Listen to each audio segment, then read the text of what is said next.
Senhor presidente, senhoras e senhores parlamentares, ontem, senhor presidente, mais de 6 milhões de brasileiros saíram do conforto das suas casas num domingo para ir lutar por um país melhor.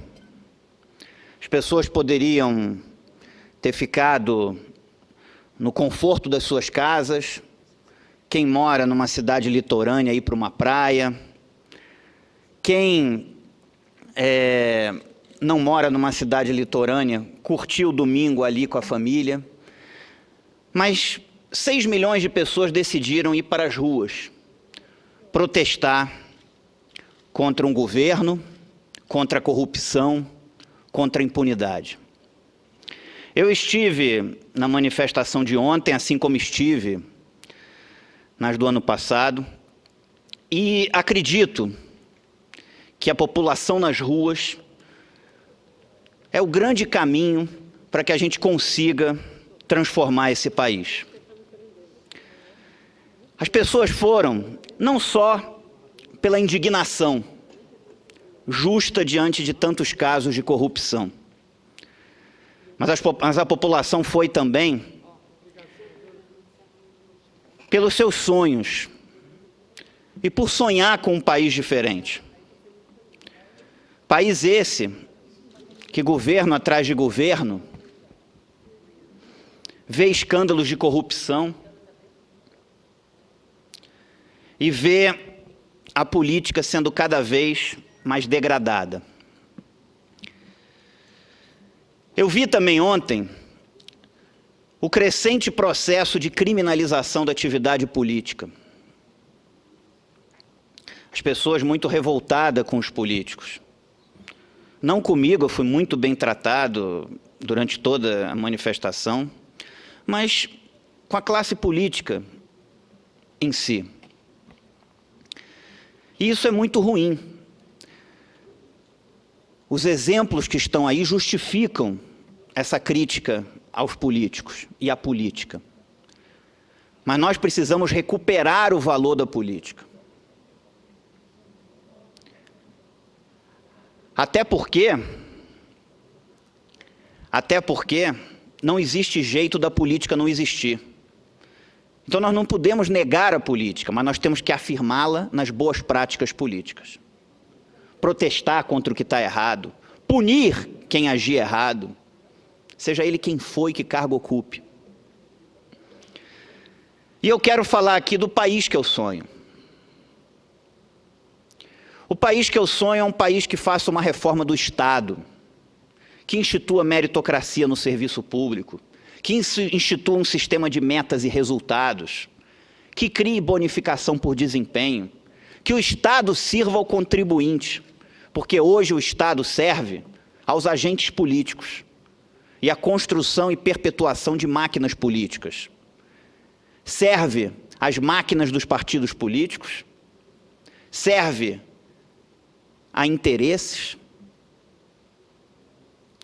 e serve às corporações, mas não serve ao cidadão, ao contribuinte na devolução de serviços públicos de qualidade. Nós precisamos recuperar o Estado para o cidadão, para o contribuinte, que é esse que com seus impostos paga a existência do Estado. É esse que sustenta o Estado. Penso também, senhor presidente, que nós temos um Estado que tem que concentrar os seus recursos onde a população mais precisa, em educação, saúde e segurança. É aí que o governo tem que concentrar seus recursos, na educação, na saúde e na segurança. Sonho com um país que faça uma reforma política, para que o poder econômico não cumpra o papel que cumpre hoje nas campanhas. Nós estamos num Congresso que está completamente divorciado da opinião pública nacional, que não discute as reformas que a população gostaria de ver sendo discutidas. A reforma política, a reforma tributária.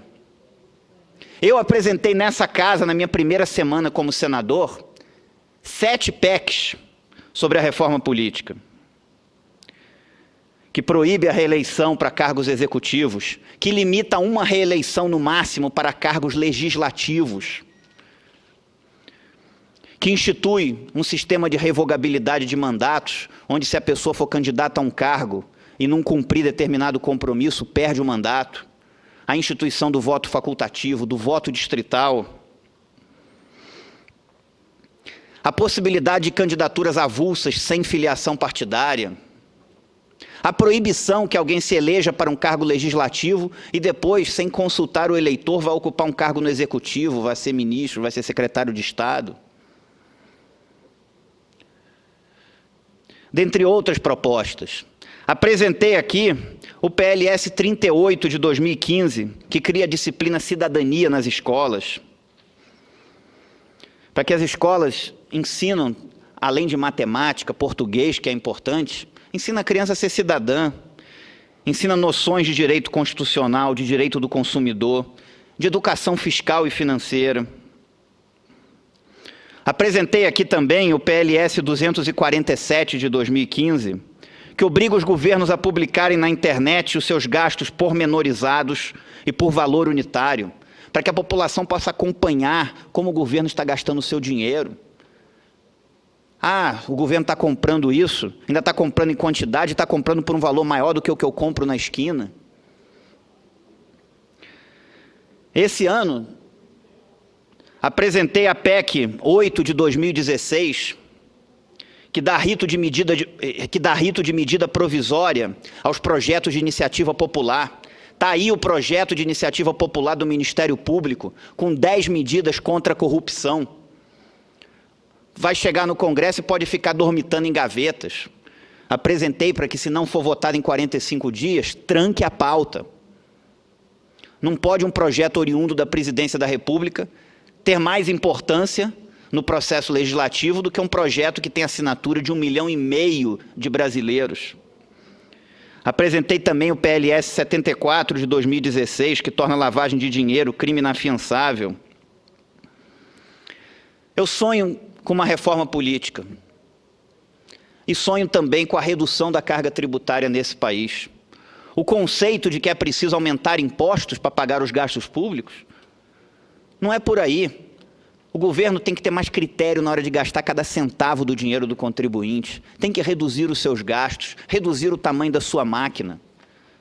Não pode a França ter 4.800 cargos comissionados, os Estados Unidos inteiro 8.000 cargos comissionados e o Brasil ter 23.941 cargos comissionados. Fora os terceirizados. Não dá. O governo era fazer o oposto, era reduzir a carga tributária para incentivar o desenvolvimento econômico do país, incentivar a geração de emprego, incentivar a geração de renda. Nós temos uma carga tributária no Brasil de 36% do PIB. A maior dentre os países do mundo emergente, a maior dos BRICS, maior que a da Rússia, da Índia, da China, da África do Sul. Não é possível que esses países todos consigam dar conta das suas responsabilidades com uma carga tributária inferior à do Brasil, e o Brasil já tem uma carga tributária de 36% do PIB e ainda querem aumentar. Por isso é que eu sou contra a recriação da CPMF, e meu voto aqui será contrário. Assim como votei como deputado federal contra a recriação da CPMF, na época com o nome de CSS. Eu sonho também com um país onde as instituições funcionem, o Ministério Público, a Polícia Federal, e tenham o seu papel defendido pelo Congresso Nacional. Assim como eu defendi aqui, nessa tribuna. Porque se tem alguma coisa nesse país que está funcionando nos últimos tempos, com tantas notícias desalentadoras, é o Ministério Público e a Polícia Federal. Então eu sonho com uma reforma política, sonho com a redução da carga tributária, sonho com uma reforma do Estado. E sonho com instituições que funcionem. E aí, eu tenho que falar do Congresso Nacional, que hoje não está com ouvidos atentos ao que a opinião pública está dizendo nas ruas. A discussão aqui parece que é um outro mundo, que não é o mundo real das pessoas. Até na hora de fazer as emendas ao orçamento, que muitos colocam, às vezes, em coisas, democraticamente, porque é democrático, mas colocam em coisas, às vezes, não tão importantes para a população. As minhas estão lá para compra de remédios para os hospitais públicos, para compra de equipamentos para os hospitais públicos do Distrito Federal, para a construção de escolas de tempo integral, para aquisição de viaturas para a Polícia do Distrito Federal e aquisição de viaturas de resgate e salvamento para o Corpo de Bombeiros do Distrito Federal, onde a população precisa. E hoje, as emendas têm caráter impositivo, portanto, o governo é obrigado a executar. E isso é uma coisa que um parlamentar pode e deve fazer, alocar recursos porque é mais prioritário para a população. Eu espero que o Brasil de daqui a 10 anos seja um Brasil muito melhor do que o que a gente vive hoje. Mas isso passa também pelos agentes públicos terem mais responsabilidade nos seus atos. Corrupção existe em todos os países do mundo. O que não pode ter é impunidade. É uma pessoa cometer um ato ilícito e não ter uma punibilidade sobre ela no ponto futuro. Todos têm que ter direito de defesa.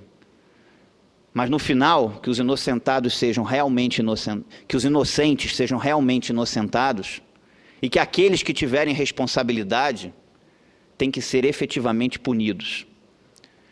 E esse país é um país onde se faz recursos o tempo todo e demora muito para que as pessoas paguem pelos seus atos. E a justiça que tarda não é justiça. Não quero ver nenhum inocente na cadeia, porque não tem nada pior do que uma injustiça. E quero que o processo legal de defesa seja respeitado. Mas todos aqueles que tiverem responsabilidade em desvio de dinheiro público têm que ser punidos sim. Esse escândalo que o país está vendo é um escândalo onde um único e simples gerente da Petrobras devolveu aos cofres públicos 182 milhões de reais. Isso não é uma brincadeira, isso é o dinheiro do contribuinte. Quero parabenizar a população por ter ido às ruas ontem, por lutar e por se levantar contra atos de corrupção, mas dizer também que nós temos que construir também o futuro, discutir ideias para o futuro. Também não sair às ruas apenas contra algo, mas também a favor de algo.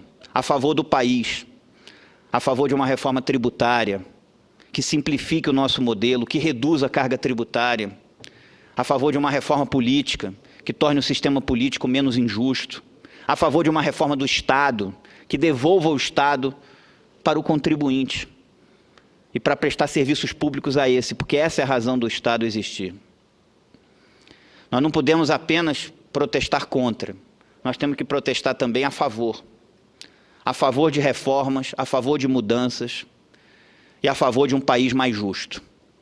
Mas, sem dúvida nenhuma, ontem nós termos 6 milhões de pessoas nas ruas, num domingo, para lutar por um país melhor, isso é algo positivo e algo que deveria servir de alerta para o governo e também para o próprio Congresso Nacional, que precisa se olhar no espelho, ver a sua responsabilidade e cumpri-la para a população brasileira, para o contribuinte brasileiro.